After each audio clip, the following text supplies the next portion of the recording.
سلام به روی ماهتون. من شیدا هستم، روایتگر کانال داستان‌های فراموش شده. از صمیم قلب سپاسگزارم که با لایک و سابسکرایب کردن ویدیوها و اشتراک گذاشتن اونها از من و کانالم حمایت میکنید. سری دنباله حرف سانازو گرفتم و گفتم راستش اول قرار بود من با اتوبوس برم شیراز. بابا اومده بود اجازه‌مو از مدرسه بگیره که اگه تا شنبه برنگشتم غیبتم موجه باشه. بعد که ساناز گفت شما میتونید منو ببرید، بابا خواهش کردن باهاتون صحبت کنیم.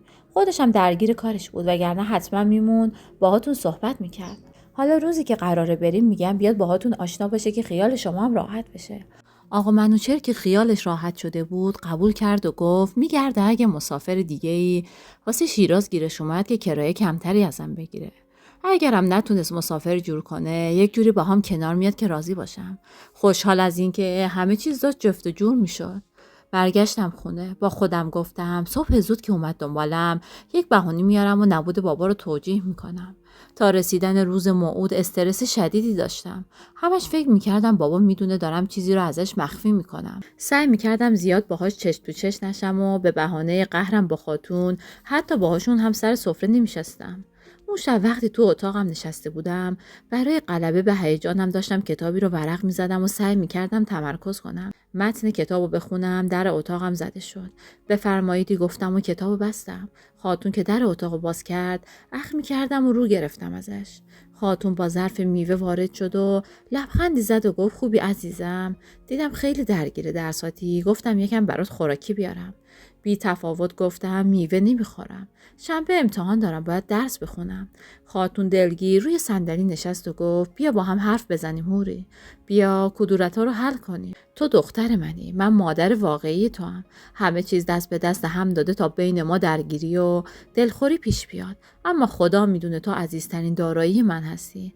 من اگه حرفی زدم از سر عصبانیت بود. یک لحظه کنترلم رو از دست دادم و حرفایی زدم که بعدش خودم رو بابتش ناسزا دادم. نفس عمیقی کشیدم و گفتم هر حرفی زدی حتی اگه از سر عصبانیت بوده قبول کن واقعیت داشته. منم بچه نیستم که بخوای با حرفات دلمو خوش کنی. بهت حق میدم، واقعا میگم. از دستت ناراحت نیستم. به هر حال تو سنی بودی که دلت پول و رفاه میخواست و نمیتونستی به خاطر بچت ازشون بگذری. الانم چیزی عوض نشده. یک سری حقایق و من باید میشنیدم که شنیدم. اگرم بخوایم با هم رو راست باشیم باید قبول کنیم اتفاقاتی که تو گذشته افتاده باعث شدن رابطه من و شما هیچ وقت شبیه رابطه صمیمانه یک مادر و دختر نشه. منم سعی میکنم با این حقیقت کنار بیام. خاتون مایوس و ناامید نگاهی بهم انداخت و گفت اشتباه میکنی هوری. ما میتونیم این رابطه رو از نو بسازیم. میتونیم کنار هم باشیم تا زخم‌های گذشته‌ت التیام پیدا کنه. کافیه یک بار خودتو بذاری جای من، تو شرایطی که من بودم، با فشارهایی که از همه طرف بهم وارد میشد. خسته از حرفای تکراریش کتابمو برداشتم و گفتم اگه اجازه بدی درسمو بخونم. امتحان روز شنبهم خیلی سخته. خاتون با غصه از جا بلند شد و بی حرف از اتاق بیرون رفت. دلم نمیخواست بحث‌های گذشته و قدیمی رو پیش بکشم. وگرنه بهش میگفتم منم تو شرایطی شبیه به اون و حتی سخت‌تر از اون بودم. اما راه درست انتخاب کردم و به خاطر پول زندگی خودم و بقیه رو خراب نکردم. اما حرف زدن با خاتون فایده‌ای نداشت و به قول ننه عین آب تو هاون کوبیدن بود. ساعت رو روی زنگ گذاشتم و ساعت 5 نشده از خواب بیدار شدم. آقا منوچهر قرار بود رأس 5:30 جلوی در خونه باشه. تونتون وسایلمو برداشتم و لباسمو پوشیدم. میدونستم تا موقع برگشت بابا از مغازه خاتون متوجه نبود من نمیشه. یعنی امید داشتم که متوجه نبودنم نشه. چون شب قبلش به بابا گفته بودم امتحان دارم و میخوام از صبح زود درس بخونم و بهتر کسی مزاحمم نشه. کیفمو برداشتم و یادداشتی برای بابا نوشتم و روی میز گذاشتم. براش نوشتم که میرم شیراز و بهتر نگرانم نباشه. دنبالم هم نیاد چون تا یه سری حقایقو نفهمم و حال برگردم بندر. نوشتم با اتوبوس میرم تا کوچکترین دردسری واسه ساناز و پدرش درست نشه. وارد کوچه که شدم چشمم به ماشین آقا منوچهر افتاد. از امن آدرس خونه رو چند تا خونه پایین‌تر داده بودم. با عجله جلو رفتم. یک مرد جوان جلو نشسته بود که به نظر می اومد مسافر باشه. تا سوار شدم آقا منوچهر گفت پدرت کو دخترم؟ سری گفتم بابا خیلی خسته بود. دیشب تا دیر وقت سر کار بود. دیگه دلم نیومد بیدارش کنم. مامانم هم بارداره، یکم حال ندار بود، نیومد. بعدم ظرف کلوچه که خودم درست کرده بودم و به سمتش گرفتم و تعارفش کردم تا بی خیال بابا و سوال جواب کردنش بشه. آقا منوچهر سری تکون داد و با حرف اون جوون که میگفت عجله دارم و بهتر زود حرکت کنی مجبور شد ماشین رو روشن کرد. از بندر که بیرون رفتیم تازه نفس راحتی کشیدم. سرمو به پشتی ماشین تکیه دادم و از سر خستگی چشم بستم و خیلی زود با تکونهای آهسته ماشین خوابم برد. چشم که باز کردم سر ظهر بود. هنوز نیمی از راه مونده بود و بدنم حسابی کوفته بود. برای خودم ساندویچ نون و پنیر آورده بودم. اما با اصرار آقا منوچهر تو یک رستوران ناهار مختصری خوردیم و آقا منوچهر کمی استراحت کرد و دوباره راه افتادیم. این بار کل مسیر رو بیدار بودم تا هوا روشن بود. سرمو گرم کتاب خوندن کردم. وارد شیراز که شدیم انگار دلم آروم گرفت. آدرس خونه حنیفه رو به آقا منوچهر دادم. هوا داشت تاریک میشد. وقتی ماشین آقا منوچهر جلوی در خونه حنیفه نگه داشت ازش کلی تشکر کردم و با شوق از ماشین پیاده شدم. در خونه حنیفه رو که زدم تازه خیال آقا منوچهر راحت شد که آشنایی تو اون شهر دارم. انگار میترسید از خونه فرار کرده باشم و دردسری به گردنش بندازم. در خونه که باز شد چشم تو چشم شدم با حنیفه. چاق شده بود و لپاش گل انداخته بود. منو که دید انگار جن دیده بود. دهنش از تعجب باز مونده بود و هاج و واج نگاهم میکرد. خندیدم و فرو رفتم تو بغلش. آخ که چقدر دلم براش تنگ شده بود. حنیفه با بغض گفت قربونت برم، دلم واسه یه ذره شده. دختر بی معرفت. گریهش که شدت گرفت از بغلش بیرون اومدم. محکم گونه‌اش رو بوسیدم و گفتم گریه نکن دیگه. اصلا من اشتباه کردم. بی خبر رفتم. خوبه؟ قول میدم دیگه از این اشتباه‌ها نکنم. حنیفه اشک صورتش رو پاک کرد و نیشگونی از بازوم گرفت و گفت تو یک بار دیگه غیب شو، اون وقت من میدونم و تو. اینا رو ول کن آبجو بزرگه. نینیت کو؟ دختر یا پسر؟ ای الهی قربونش برم. به خدا دلم لک زده ببینمش. به خدا هوری این زبونو نداشتی چی کار میکردی؟ دلت لک زده و 1 سال غیب شدی؟ بچه‌م پسره. بیا بریم تو. همراهش به سمت ساختمون اصلی رفتم. یک دفعه حنیفه سر جاش میخکوب شد و با نگرانی گفت هوری. به سمتش برگشتم و چی شده؟ چرا ایستادی؟ حنیفه لب گزید و گفت سیمین اینجاست. شونه بالا انداختم و گفتم خب چی کار من داره؟ خواستم به سمت ساختمون برم که حنیفه مانعم شد و گفت هوری وایستا، جز سیمین 1 نفر دیگه هم اینجاست. با تعجب نگاهش کردم. حنیفه کمی دست کرد و گفت خسرو اینجاست. حالم بد شد. راستش تا اون لحظه هر بار به برگشتم به شیراز فکر می‌کردم نمیتونستم لحظه دیدار با خسرو رو تصور کنم. به خیال خودم اصلاً دلیلی نداشت با خسرو چش تو چش بشم. اشک حلقه زد تو چشمم و با صدای لرزونی گفتم خسرو چه صنمی با من داره؟ بیا بریم تو. دلم میخواد پسرتو ببینم. حنیفه جلوتر ازم در سالن رو باز کرد و تعارفم کرد داخل برم. پشت سر حنیفه که وارد سالن شدم اول از همه خسرو رو دیدم. روی مبلی نشسته بود و پسر بچه‌ای رو بغل گرفته بود که حدس می‌زدم پسر حنیفه باشه. با صدای لرزونی سلام کردم. خسرو با شنیدن صدام با سرش رو بالا گرفت و آروم تکرار کرد هوری. چشام پر از اشک شد. همینطور به هم نگاه می‌کردیم که سیمین با عصبانیت بلند شد و رو به خسرو گفت بیا بریم، جای ما اینجا نیست. قبل بیرون رفتنش روبروی منی که از شدت گریه نفسم بالا نمیومد ایستاد. ناخوناشو تو گوشت دستم فرو کرد و با خشم گفت این آرزو به دلت میمونی که بتونی زن خسرو باشی؟ خسرو شوهر منه، میفهمی؟ شوهر من. تو الان کجا بودی؟ بعد اینم برو همونجا. هیچ کس اینجا منتظر تو نیست. اینو گفت و محکم هلم داد عقب. حنیفه دست دور شونم انداخت و با دلخوری رو به بهرام گفت حواست هست خواهرت چطور به خواهر من بی احترامی میکنه؟ چطور میتونی ساکت باشی؟ بهرام سری به نشونه تأسف تکون داد و پشت سر سیمین از سالن بیرون زد. با رفتنشون دیگه دووم نیاوردم. زانو خم شد و روی زمین نشستم و صدای گریم کل سالن رو گرفت. گریم بیشتر به خاطر حال روز خسرو بود، به خاطر دیدن رنج و غمش، به خاطر اشکی که تو چشمش حلقه زده بود. حنیفه با ناراحتی بلندم کرد و مجبورم کرد روی مبل بشینم. خودشم لیوان آبی به دستم داد و با غصه گفت نکن هوری. یه جوری گریه نکن انگار اونی که رفته خسرو بوده. خودت رفتی، خودت خواستی غیب بشی. خسروی بیچاره دیگه باید چیکار میکرد؟ چقدر این در اون در زد. مرد گنده چند بار جلوی خودم گریهش گرفت. میگفت من و حوری با هم خوب بودیم، با هم قول و قرار گذاشته بودیم. همش میترسید بلایی سرت اومده باشه. 4 ماه تمام زندگی شد حوری نه خونه میرفت نه با کسی حرف میزد. فقط از این شهر به اون شهر دنبال دختر بی معرفتی میگشت که بی خبر گذاشته بود و رفته بود. به سختی جلوی گریه‌مو گرفتم و بی مقدمه گفتم ملیح کو؟ چیکار میکنه؟ بچهش به دنیا اومد، معلوم شد شوهرش کیه. حنیفه سری به نشونه تأسف تکون داد و گفت حالا وسط این ماجرا تو چیکار اون ملیح بخت برگشته داری؟ با اصرار گفتم میخوام بدونم، برام مهمه. حنیفه با غصه گفت چی بگم؟ از بدبختی خواهرم بگم؟ ملیح نادون با بلایی که سر زندگیش آورده شده کلفت فرشته. به خدا که این دختر قدر خوشبختیشو نتونست. میدونی شوهرش کی بود؟ اصلا اگه بگم باورت نمیشه. سرهنگ بود. باورت میشه حوری؟ ملیح نادون اون همه خواستگار جوون رو ول کرده بود، رفته بود زن سرهنگ شده بود. تهش هم اون مرد اونو گردن نگرفته بود. ملیح هم هر چی داشت و نداشت و به نامش کرد و به شرط اینکه عقد دائمش کنه و مسئولیت بچه‌ش رو قبول کنه. هر کلمه حرفی که حنیفه میزد حس میکردم حال من بد و بدتر میشد. انگار سالن خونه دور سرم میچرخید.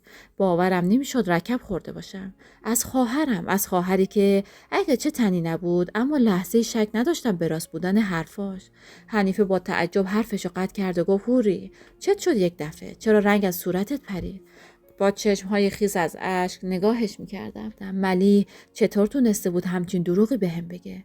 اصلا چی بهش میرسید از گفتن همچین دروغی؟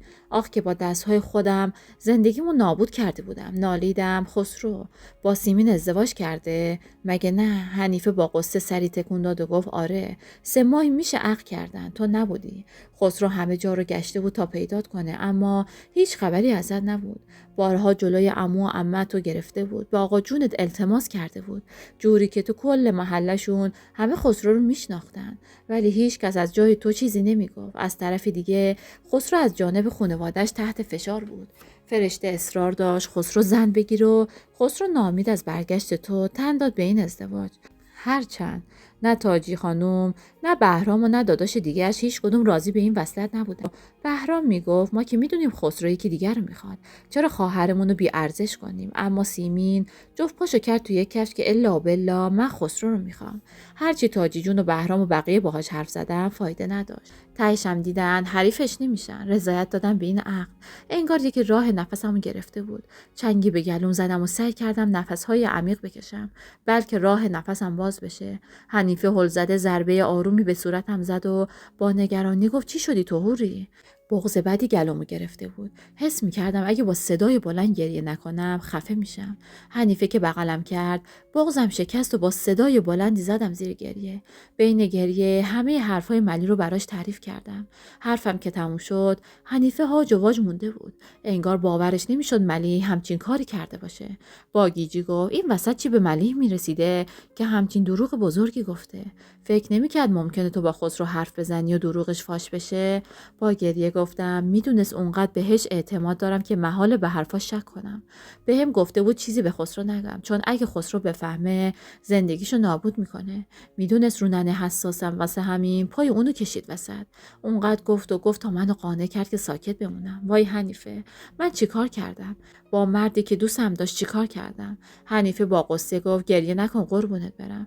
قسمت نبوده. قسمت که نباشه زمین و زمان دست به دست هم میدن تا 2 نفر از هم دور کنن. الان گریه کردن دردی رو دوا نمیکنه. خسرو دیگه زن داره قربونت برم. هرچند زن عقدیش باشه به هر حال اسم این دختر به عنوان زن خسرو افتاده سر زبون همه.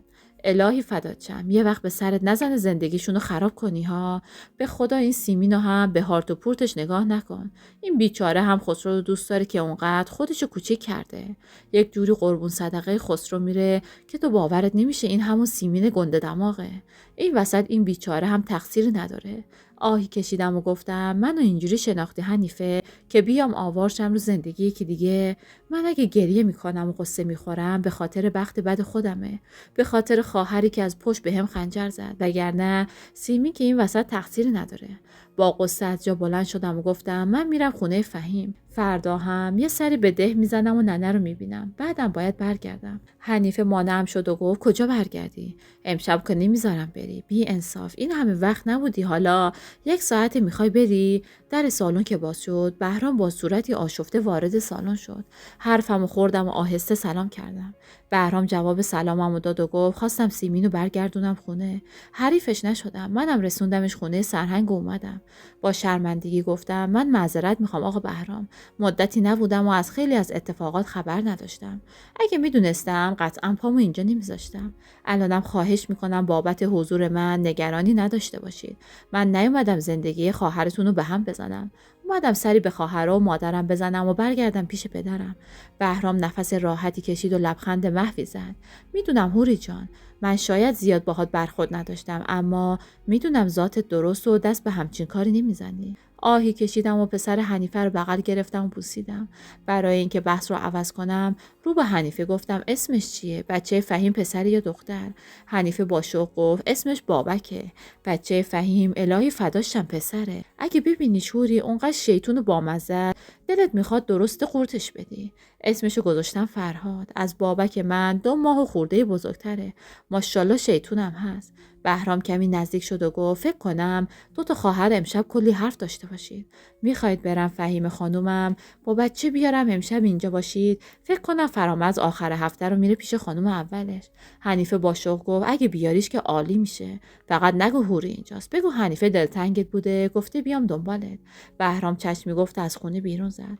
با رفتنش پسر حنیفه رو روی پام خوابوندم و همونطور که آروم تکونش میدادم گفتم از ملیح بگو برام. حال و روزش چطوره؟ حنیفه با غصه گفت یه وقت نفرینش نکنی ها. اونقدر گیر و گور تو زندگیش داره به خدا یک روز خوش نداره. تو که رفتی تقریبا 20 روز بعدش ما فهمیدیم ملیح چه دستگلی به آب داده. یعنی من که میدونستم خواب شب نداشتم. اونقدر خودخوری کرده بودم بهرام شاکی شده بود.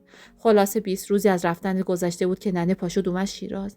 دلنگران تو بود. گفت شاید من بیام دلشون به حال من بسوزه و بهم بگن چی به سر هوری اومده. خلاصه ننه که اومد یه روز رفتیم یه سر به ملیح زدیم. از عم باهاش رفتم ببینم ملیح حرفی میزنه یا نه. وقتی رفتیم دیگه مشخص بود ملیح حامله است. دست و پاش ورم کرده بود و به شدت بیحال بود. ننه وقتی ملیحو دید دور از جونش کم مونده بود سکته کنه. ملیح که حال و روز ننه رو دید سری ماجرا رو برای ننه تعریف کرد. انگار بعد مرگ هاشم سرهنگ چند باری به بهانه پیدا کردن یه سری مدارک هاشم میره خونه‌اش.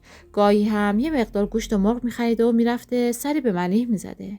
بهانه‌ش هم این بوده که ملیح بیوه برادرمه. جوون و مردی بالای سرش نیست. به ملیح گفته بود میام تا مردم محل بفهمن بی سر و صاحب نشدی. همین رفتن و اومدناش تهش کار دست ملیح بدبخت داد. انگار یک بار که سرهنگ میره خونه ملیح تنها بوده. اینم زیر گوش ملیح میخونه که بیا و عقد من شو. من نمیذارم هیچ مردی نگاه چپی بهت بندازه. ملیح اول مخالفت میکنه. میگه من اصلا شوهر نمیخوام. بخوام شوهر کنم هم زن یکی میشم که زن نداشته باشه. سرهنگ هم با زبون بازی گولش میزنه که هر کی بیاد خواستگاریت واسه مال و منالت میاد. ولی من اونقدر دارم که چشم به این خونه و اموال دیگر نداشته باشم. اما بچهش دختر شد. تمام محاسباتش به هم ریخت. انگار خوشی به این دختر بیچاره نیومده. از وقتی دخترش به دنیا اومده نگهداری بچه هم به کارهای دیگهش اضافه شده. ننه خیلی قصه‌شو میخوره، اما این بلایی که خودش سر خودش آورده. وگرنه وقتی هاشم فوت شد کم خواستگار نداشت. اکثرا جوون و بدون زن. بعد ملیح چی کار کرد؟ خام مردی شد که از هاشم هم سنش بالاتر بود و زن و بچه داشت. اونم زنی عین فرشته. با تأسف سری تکون دادم. پس ملیح با وجود نابود کردن زندگی من خودش هم خیری از زندگی ندیده بود. زنگ در که زده شد حنیفه سریع از جا بلند شد و گفت برو تو اتاق. فهیم که اومد تو بچه رو ازش میگیرم و یه سرفه میکنم. بعدش تو بیا. خندیدم و رفتم تو اتاق. کمی بعد صدای قرقر فهیم به گوشم رسید. عجب شوهری داری تو. هرچی بهش میگم برو حنیفه رو با بچه بردار بیار اینجا. سفت و سخت ایستادی که نه. حنیفه گفته شما رو ببرم. چی به خورد این شوهر دادی اونقدر حرف گوش کن شده؟ حنیفه خندید و گفت بده این فندق خاله رو. دلم واسهش لک زده. تو رو که اگه ازت سراغ نگیرم سال به سال پیدات نمیشه.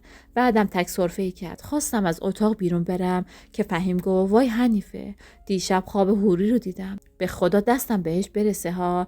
میدونم چه کارش کنم. دختره بی معرفت تا چشمش به قوم خویش جدید افتاد ما رو فراموش کرد. انگار نه انگار خواهر. حرفش با دیدن من که با صورتی خیز از اشک جلوش ظاهر شدم نصفه مون. فهیم بابا چند چند بار چشاشو باز و بسته کرد. حنیفه خندید و ضربه‌ای به بازوش زد و گفت نترس، روح نیست خودشه. جلو رفتم و روبروش ایستادم. فهیم ضربه‌ای به بازوم زد و با حرص گفت به خدا باید بزنم تو سرت. بعدم با گریه محکم بغلم کرد و شروع کرد به ناسزا دادنم. 1 سال رفتی، نگفتی نگرانت میشیم؟ تو عقل نداری؟ با خودت فکر نکردی یه خبر به ما بدی؟ غر میزد و مشت‌های آرومشو به بازوم میکوبید. خوب که حرصش خالی شد، از بغلش بیرون اومدم و با خنده گفتم فهیم خانم، مادر شدی ولی عاقل نشدی. بابا بذار منم حرف بزنم. فهیم رو ترش کرد و گفت به خدا من جای حنیفه بودم تو خونم راهت نمیدادم. کجا بوده این 1 سال؟ پسرشو از بغلش گرفتم و گفتم فعلا بذار من بازی کنم با این 2 تا فسقل، برات میگم چه روزهایی رو از سر گذروندم. اون شب تا دیر وقت تو سالن خونه حنیفه نشستیم و حرف زدیم. من از زندگیم تو بندر گفتم و فهیم و حنیفه از روزهای نبودنم، از اختلاف بین ننه و آقام، از روزگاری که انگار قرار نبود روی خودشو به ننه نشون بده، از افسانه و بهاری که به فاصله 1 ماه از هم نامزد کرده بودن. نامزد افسانه 23 ساله بود و اهل ده خودمون. حنیفه میگفت دیگه تو اون ده کسی آقا رو سیفی گدا صدا نمیزنه و صدق سر پولهایی که به جیب زده واسش احترام قائلن. واسه همین پسر عمه مامان رفته بود خواستگاری افسانه و قرار بود عید اون سال عقد کنن و تابستونم عروسی بگیرن. اما نامزد بهار اهل ده خودمون نبود. فهیم میگفت پسر معلمه، اهل یک ده دیگه است و جوان خوبی به نظر میاد. اونا قرار بود تابستون مراسم عقد و عروسی رو یکی کنن و ننه فعلا درگیر خرید جهاز واسه 2 دخترشه. میگفت آقا هنوزم پول به جونش بسته و بعد شوهر کردن ملیح و رفتنش از اون خونه همه چیو از چشم ننه میدید و حسابی ننه رو عذاب داده. فهیم میگفت بارها به ننه گفتم دخترا رو که شوهر دادی پاشو بیا شهر پیش ما، آقا رو ول کن یه مدت تنها باشه تا قدرتو بدونه. اما ننه میگفت نه آقاتون هر چی باشه شوهر منه، سایه سر منه، همین که سایش بالا سرمه واسم کافیه. اون شب به یاد روزهای گذشته با وجود اینکه سالن خونه حنیفه بزرگ بود، چفت هم خوابیدیم و تا روشن شدن هوا همونطور که روی تشک‌هامون دراز کشیده بودیم اونقدر حرف زدیم که به قول بهرام فک درد گرفتیم. پسرها هم خیلی آروم بودن. صبح که شد آقا بهرام رفت برای صبحانه حلیم گرفت. بعد مدت‌ها با وجود غم عمیقی که تو دلم بود از ته دل میخندیدم و به تعریف‌های فهیم و چش قره رفتن‌های حنیفه انگار دوباره اون حوری 13 ساله بودم که هنوز سرنوشت بازیاشو با هم شروع نکرده بود. حلیمو که به زور قرقرهای حنیفه خوردم کش و قوسی به بدنم دادم و گفتم نمیشه یه سر بریم ده، دلم لک زده واسه ننه. آقا بهرام با شوخ طبعی گفت والا هوری خانم شما الان بگو نمیشه یه سر بریم کره ماه؟ به خدا همین حنیفه دمار از روزگار من در میاره که چرا خواهرمو نمیبری کره ماه. آخر هفته است و بنده در خدمت شما، هر جا امکانید میبرمتون. حنیفه پشت چشمی نازو کرد و فهیم با طعنه گفت به خدا اگه من بفهمم خواهرم چیکار کرده که اونقدر گوش به حرفیشی ها. با اشاره چشم و ابروی حنیفه آقا بهرام ساکت شد و فقط با خنده سری تکون داد. قرار شد فهیم بره خونه‌ش و وسایلشو جمع کنه و به شوهرش هم خبر بده، بعد همگی همراه آقا بهرام بریم سمت ده. آقا بهرام هم گفت میرم فهیمو میرسونم خونه‌ش و تو فرصتی که داره وسایلشو جمع میکنه. یکم کارامو جمع جور میکنم و بعد با فهیم برمیگردم که مستقیم بریم ده. سفارش کرد یکم وسیله براش جمع کنیم و خودش هم بعد کلی سفارش که چیزی رو جا نذاریم همراه فهیم از خونه بیرون رفتن. چند دقیقه از رفتنشون نگذشته بود که زنگ در زده شد. حنیفه همونطور که لباس پسرش رو عوض میکرد گفت اشتباه نکنم بهرامه، حتما کلید چیزی جا گذاشته، قربون دستت برو درو باز کن براش. چشمی گفتم و راهی حیاط شدم. بی حرف درو باز کردم و برخلاف تصورم چش تو چش شدم با خسرویی که چشاش سرخ بود. ترسیده قدمی به عقب برداشتم. با صدای لرزونی گفتم چی میخوای اینجا؟ واسه چی اومدی؟ دستشو گذاشت رو چارچوب در و با صدای گرفته‌ای گفت تو چرا رفتی؟ چرا بی خبر یک شب غیب شدی؟ چرا این شهر رو زیر و رو کردم و نبودی؟ درست از سیمین خوشم نمی اومد اما حقش نبود با شوهرش حرف بزنم. برو خسرو، گذشته ها گذشته. به هر دلیلی اون روزها من فکر میکردم رفتنم بهتر از موندنمه. قسمت و تقدیر ما هم. خسرو مشتی به در کوبید و فریاد زد از قسمت و سرنوشت واسه من نگو.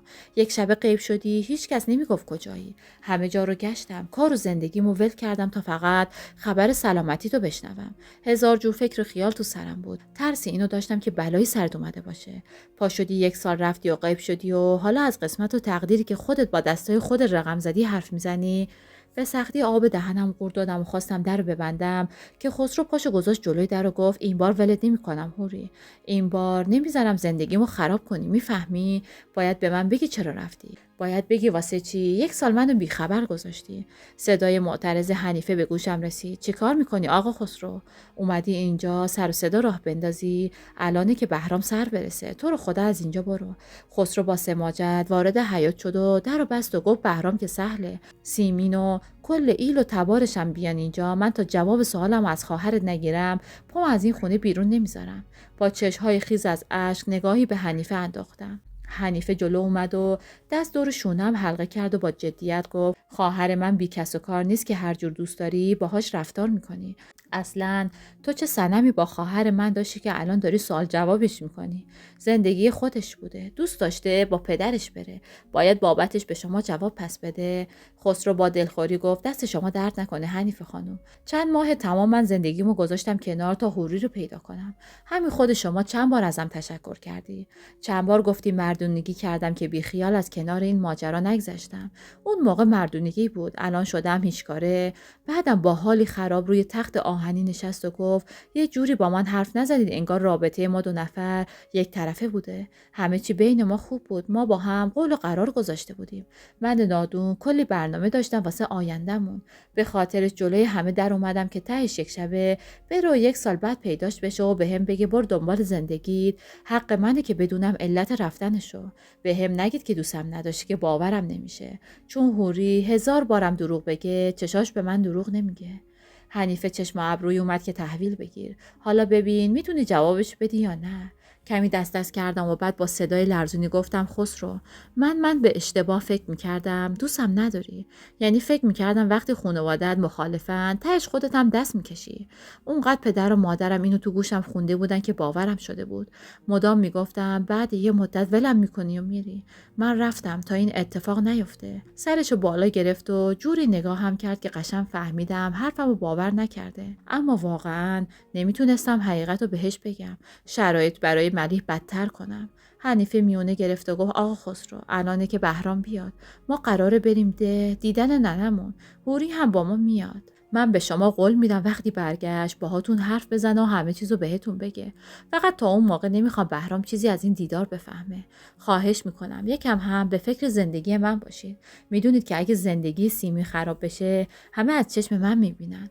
خسرو از جا بلند شد و گفت خیلی خوب بشین فکر کن و 4 تا دروغ بساز که بتونم باورش کنم هوری. سر منو با این حرفا شیره نمان. فکر غیب شدن و رفتنم به سرت نزنه که این بار نمیذارم بری. من میرم اما خیلی زود برمیگردم تا جواب سوالمو ازت بگیرم. اگه نتونی قانعم کنی همین فردا سیمینو طلاق میدم و همه جا میگم باعث و بانیش تو بودی تا زندگی خواهرات هم خراب بشه. فهمیدی؟ این بار بخوای دروغ بگی منم میشم عین خودت. یک بلای سر مادر جون و آقا جونت میارم تا سر پیری 1000 جور دروغ بهم نبافن. حرفشو زد از خونه بیرون رفت و در جوری به هم کوبید که از جا پریدم. با رفتنش دیگه نتونستم سر پا بمونم. روی زمین نشستم و با صدای آرومی زدم زیر گریه. حنیفه همونطور که شونه هامو ماساژ میداد زمزمه کرد کار خوبی کردی حرفی از دروغ ملیحه نزدی. تو اون خونه تنها کسی که هوای ملیحو داره خسروه. اونم فقط و فقط به خاطر علاقه‌ای که به تو داره. ملیح میگفت وقتی خسرو خونه باشه فرشته کمتر بهش امر و نهی میکنه. اگه خسرو میفهمید باعث و بانی جدایی شما ملیحه اون وقت معلوم نبود چی به سر ملیح میومد. با غصه گفتم حالا نگفتم بعدن چیکار کنم؟ چی بگم که باور کنه؟ به بعدن فکر میکنیم. پاشو قربونت برم تا بهرام نیامده یه آبی به صورتت بزن. زودتر بریم ده تا ظهر نشده. با غمی عمیق از جا بلند شدم و حاضر شدم. تمام مدت صورت خسرو جلوی چشمم بود. هر بار با یادآوری چشای سرخش قلبم میشکست. اما دلم نمی اومد حتی لحظه ملیح رو نفرین کنم. با خودم میگفتم شاید منم اگه جای ملیح بودم همچین کاری میکردم. ملیح بیچاره شرایط عادی نداشت که من ازش انتظار داشته باشم کار درست انجام بده. دیگه دل و دماغ خندیدن و حرف زدن و شوخی کردن با فهیم و حنیفه رو نداشتم. حتی آقا بهرامم انگار متوجه به هم ریختگی هم شده بود. وسایلا رو جمع کرده بودیم تا ببرم تو حیاط. فهیم سری تکون داد و با صدای بلندی ننه رو صدا زد. ننه کجایی؟ مهمون نمیخوای؟ صدای غرغر آقام از جایی که حدس میزدم نشیمن باشه به گوشم رسید. بگو نونخور نمیخواید. هنوز نرفته برگشتید؟ نون مفت خونه بابا بهتون مزه کرده. فهیم رو ترش کرد و آهسته گفت چه قدم نون تو رو خوردیم ما. حتی حالا که وضعش خوب شده بود ننه باز نون میپزه، رب درست میکنه، ترشی میفروشه. حرفش با صدای ذوق زده ننه قطع شد. سریع رفتم سمت اتاق دخترها، اما اونقدر دلتنگ ننه بودم که دلم نمیومد حتی ثانیه‌ای از وقتمو تلف کنم. الهی قربونتون برم ننه. خوش اومدید. از پشت دیوار سرکی کشیدم. منو نمیدید اما من میدیدمش. شکسته شده بود و خیلی آهسته راه میرفت. محکم فهیمو بغل کرد و گفت دلم لرز زده بود براتون. ملیح نیومد؟ کاش اونم می آوردید. حنیفه بوسه‌ای به دست ننه زد و گفت از ملیح عزیزترش آوردیم. ننه قطره اشک روی صورتش پاک کرد و گفت دردتون به سرم. دلم تنگ بچه‌ها هم بود. به قول قدیمی‌ها بچه بادم و نوه مغز بادم. فهیم خندید و گفت حنیفه منظورش بچه‌ها نیست که ننه، منظورش دختر عزیز کردته. چشم انتظار کی بودی؟ یک دفعه ننه شگفت زده شد و گفت هوری اومده. آره راست میگید. کو بچه‌م؟ صدای قرولون کنان آقام دوباره به گوشم رسید. درد و بچه‌م. تو هنوز نفهمیدی اون دختره بچه تو نیست؟ خوب آدمم حسابت نکرده و بی خداحافظی رفت. اهمیتی به حرف آقام ندادم و از پشت دیوار بیرون اومدم. ننه که منو دید گریه و خندش قاطی شد. دویدم و محکم تو بغل گرم و امنش فرو رفتم. آخ که تازه فهمیده بودم چقدر دلتنگشم. این زن بوی مادرانگی میداد، بوی از خودگذشتگی، بوی فداکاری. ننه با گریه گفت کجا بودی دختر بی معرفت؟ نگفتی ننه دق میکنه چیکار کرده بودیم که بی خبر گذاشتی رفتی؟ دستشو بوسیدم و گفتم اشتباه کردم ننه، هر چی بگی حق داری. اصلا بیا بزن تو گوش من. دستشو گذاشت روی دستم و بین گریه لبخندی زد. دردت به جونم، نگرانت بودم ننه. کجا بودی؟ چرا نکردی یه زنگ به من پیرزن بزنی تا از نگرانی در بیام؟ اگه از طعنه‌های آقام صرف نظر می‌کردم، ناهار اون روز تو جمع صمیمانه خورده شد. ننه بی توجه به تشرهای آقام مدام ظرف خورشت و میذاشت کنار دستم و برام برنج می‌کشید. میدونستم فهیم زیاد از زندگیش راضی نیست. حنیفه میگفت انگار درد و مرضی که زن اول فرامرز داشته برطرف شد و حالا سفت و سخت جلوی فهیم ایستاد و ذره‌ای باهاش سازش نمی‌کنه. میگفت فهیم حتی با داشتن یک پسر خردسال بازم نتونسته فرامرز رو بکشونه سمت خودش. به هر حال اشرت خانم سالها با فرامرز زندگی کرده بود و رگ خواب فرامرز رو بهتر میدونست. البته حنیفه میگفت فهیم زیادم اهل جنگ و دعوا نیست. میگفت بلد نیست با سیاست فرامرز رو بکشونه سمت خودش و همیشه سر جنگ داره با فرامرز، جوری که شوهرش تا مجبور نباشه سری به فهیم و پسرش نمیزنه. بعد خوردن ناهار وقتی آقام خسته از پرحرفی ما راهی اتاق شد، نزدیک ننه شدم و به عادت بچگی روی پاش خوابیدم. گفتم میای چند روز بریم شیراز ننه؟ هم یه سری به ملیح بزن، هم یکم خستگی در کن. دستهاش خوش شده بود و رد سوختگی و زخم جای دستش بود. دستشو با دست نرم و کار نکرده خاتون مقایسه میکردم و قصه میخوردم بابت زحمتی که ننه میکشید. ننه با محبت دستی به سرم کشید و گفت نه ننه، کجا بیام سربار دخترا بشم که چی؟ همتونو که دیدم. ملیح هم چند وقت دیگه میرم بهش سر میزنم. تو بگو کی میخوای برگردی بندر؟ شونه بالا انداختم و گفتم به خودم باشه دوست ندارم برگردم، اما میدونم بابام میاد دنبالم. شایدم تا الان اومده باشه و دنبالم باشه. ننه با قصه گفت نباید بی خبر ازش میومدی هوری، هرچی نباشه پدرته، باید بهش احترام بذاری. با لجبازی گفتم براش نامه نوشتم ننه، بعدم جای بدی نیومدم که. میخواستن 1 سال تمام بهم دروغ نگن. الانم میدونه جان پیش شما امنه، وگرنه تا حالا اومده بود. حرفم هنوز تموم نشده بود که صدای مشت‌های محکمی به در میخورد، باعث شد از جا بپرم. افسانه ابروی بالا انداخت و گفت فکر کنم پدرته، وگرنه خیلی وقت ما کسی رو نداریم که اینجوری در خونه رو بزنه. سریع از جا بلند شدم و گفتم خودم در رو باز میکنم. به سمت در حیاط دویدم. ننه و دخترام پشت سرم اومدن. در حیاطی که باز کردم چشمم به بابا افتاد. با خشمی عجیب دستشو بالا برد تا بزنه تو گوشم. ناخودآگاه چشم بستم و تو خودم جمع شدم، اما دست بابا پایین نیامد. منتها صدای پرخشمش لرز انداخت به جونم. تو خجالت نمیکشی؟ بی خبر گذاشتی رفتی؟ نگفتی نگرانت میشیم؟ نگفتی خاتون حامله است؟ زن بیچاره فشارش اونقدر بالا بود که بستری شده بود. به محض اینکه حالش بهتر شد پاشده اومده دنبال توی نادون. نگفتی بلای سر اون بچه میاد؟ اونقدر خودخواهی به کسی جز خودت فکر نمی کنی؟ از بابا انتظار این طرز حرف زدن رو نداشتم. خودم میدونستم کارم درست نبوده، اما دروغ اونها واقعا واسم سنگین تموم شده بود. حق به جانب گفتم 1 سال تمام به هم دروغ گفتید. منم عین نادونا سرمو کردم زیر برف و بهتون اعتماد کردم. فکر میکردم خانواده قبلی فراموشم کردن، چون حتی لحظه‌ای به صداقت شما شک نداشتم. الان اومدین منت حال بد خاتون رو به سر من میذارید؟ میخواد باور کنم زنی که به زبون خودش گفته از من بدش میاد نگران منه؟ خواهشاً شما دیگه این حرفو نزن بابا. اون زنی که سنگشو به سینه میزنی از وقتی من رو حامله بوده تا همین الانش برای من مادری نکرده. اصلاً مادری کردن بلد نیست. شک نکن واسه بچه‌ای که تو شکمش هست هم بلد نیست مادری کنه. ننه فشاری به دستم آورد و زمزمه کرد آروم ننه، پدرته، احترامش واجبه. بابا سری به نشونه تأسف تکون داد و گفت فکر میکردم فقط همخون بودن ما کافیه تا بتونیم کنار هم زندگی کنیم، اما اشتباه میکردم. بعدم با تحقیر اشاره‌ای به ننه که با نگرانی نگاهمون میکرد و گفت تربیت شده همچین زنی بهتر از اینم نمیشه. حق به جانب و پر ادعا. هر چقدر هم دختر من باشی، چون درست تربیت نشدی انگار نمیتونیم حرف همو بفهمیم. قطره اشک روی صورت ننه رو دیدم. سرشو پایین انداخت تا اشکشو نبینم. من اما سوختم از حرف بابا. حق ننه نبود همچین حرفی، چون حرف بابا توهین مستقیم به زنی بود که عمری از خودش گذشته بود تا بچه‌هاشو درست تربیت کنه، که بهمون یاد بده حقی رو ناحق نکنیم. بهمون یاد بده تنها چیزی که تو دنیا موندگار نیست مال و ثروته.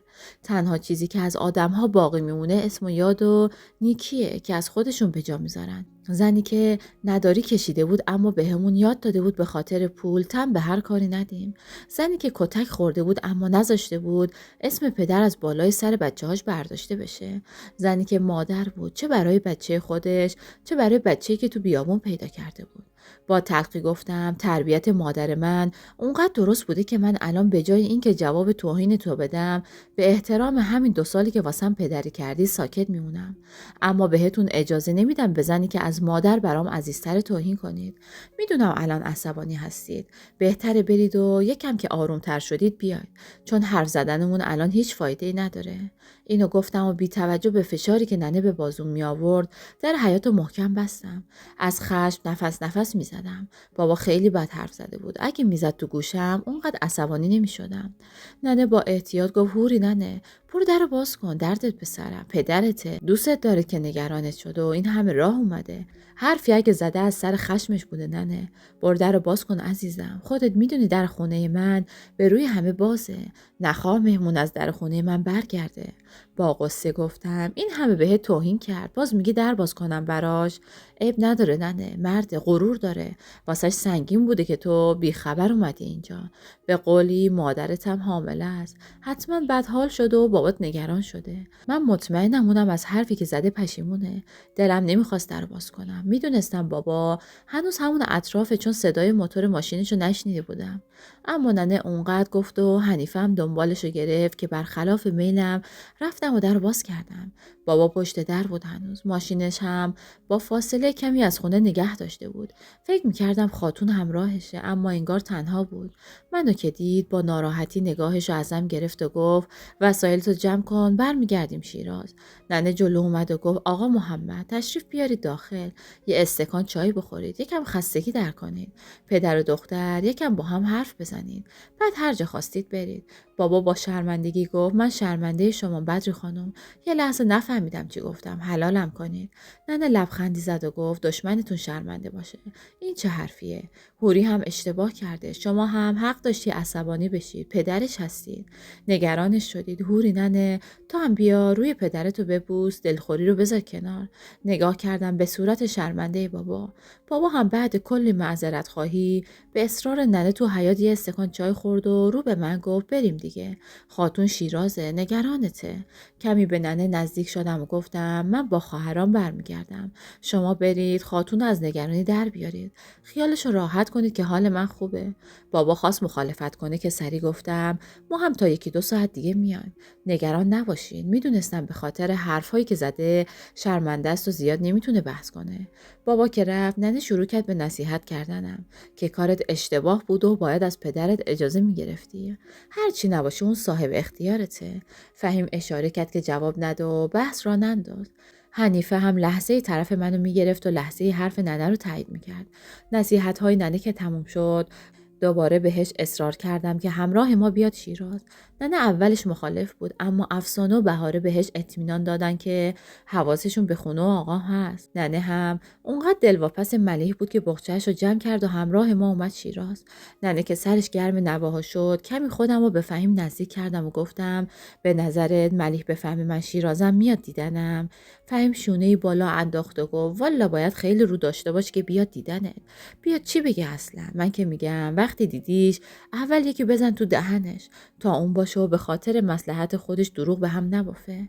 به خدا هوری من جاد بودم بی خیال ننه و حرفای حنیفه میشدم و حقشو کف دستش میذاشتم. مگه کم کاری کرده؟ دروغی گفته که زندگی تو رو نابود کرده. فشاری به پاش آوردم و زمزمه کردم آروم، نمیخوام ننه بفهمه. فهیم با حرص گفت سر همینم اشتباه میکنی. به ننه بگو دختر عزیزش چه دستگلی به آب داده. لب گزیدم و در جواب ننه که میخواست بدون سر چی داریم بحث میکنیم لبخندی زدم و گفتم طوری نیست ننه، حرف میزنیم. فهیم اما مدام زیر گوشم میگفت که باید حتی به خسرو هم بگم که ملی همچین دروغی گفته. میگفت ملی بچه صغیر نبودی که بگم عقلش نمیرسید و همچین کاری کرده. مال و منال داشته، بیخود کرده زن پیرمرد واداده که امروز بخواد کلفتی زن اول شوهرشو بکنه. میگفت بیخود دلتون واسه ملیح میسوزه. ملیح داره چوب حماقت‌ها و انتخاب‌های اشتباه خودشو میخوره. تهش هم وقتی دید ننه با وجود گوش سنگینش داره حساس میشه به حرفاش، زبون به دهن گرفت و ساکت شد. هوا داشت تاریک میشد وقتی رسیدیم شیراز. ننه با اصرار حنیفه رفت خونه اونها و فهیم جفت پاشو کرد توی کفش که الا بالله هوری باید شب بیاد پیش من. میگفت فرامد چند روزی هست اصلا نیومده یک سر بهم بزنه. منم شبا از تنهایی خوف میکنم. نگاهی به اطراف خونه انداختم. کل خونه به هم ریخته بود. لباس فهیم و پسرش جای خونه افتاده بود. آشپزخونه‌اش پر ظرف کثیف بود و وضعیت اتاقها به مراتب بدتر از سالن بود. با تعجب گفتم فهیم این چه خونه زندگی واسه خودت ساختی؟ فهیم بچه رو خوابون سر جاشو بی حرف خم شد، چند تیکه لباسو برداشت. حس می‌کردم الان دیگه بغضش بشکنه و گریهش بگیره. حدسم هم درست بود. لباسا رو زمین انداخت و همونجا نشست و زد زیر گریه. با قصه بغلش کردم و گفتم الهی قربونت برم، گریه چرا؟